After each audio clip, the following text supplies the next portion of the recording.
Asher, nasa magkano ang power rate adjustment ng Meralco ngayong Disyembre? Ella, nasa 35 sentimo ang mababawas sa singil sa kuryente ng Manila Electric Company o Meralco para yan sa buwan ng Disyembre. Matapos ang 2 buwang dagdag singil sa kuryente ay mababawasan ang electric rate ng Meralco ngayong buwan.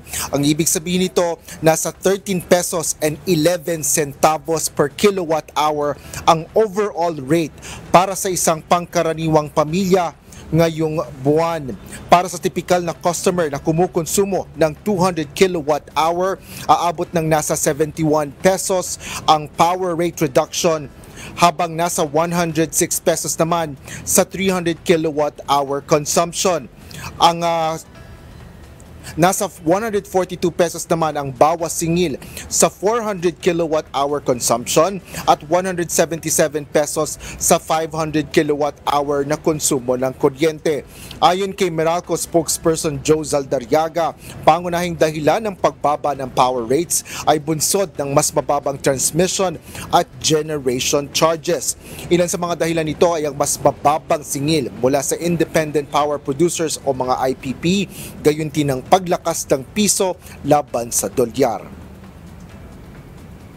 Ang transmission charge ay bumabaho ng ira-round off ko na lamang po ng 15 centavos per kilowatt hour dahil sa mas mababang ancillary service charges mula sa reserve market na binayaran ng NGCP.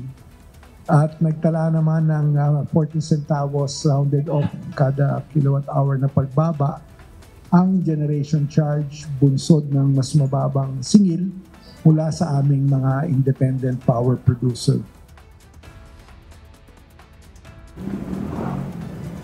Ella, nagpaalala din ang Meralco sa mga customer nito na ugaliin ang ligtas na paggamit ng kuryente lalo na ngayong holiday season. Inirekomenda nito na huwag hayaan ang octopus connection at i-unplug hanggat maaari ang kanilang mga appliances lalo na kung hindi ito gagamitin kapag aalis ng kanilang bahay. Yan ang latest dito sa Pasig City. Balik sa iyo, Ella.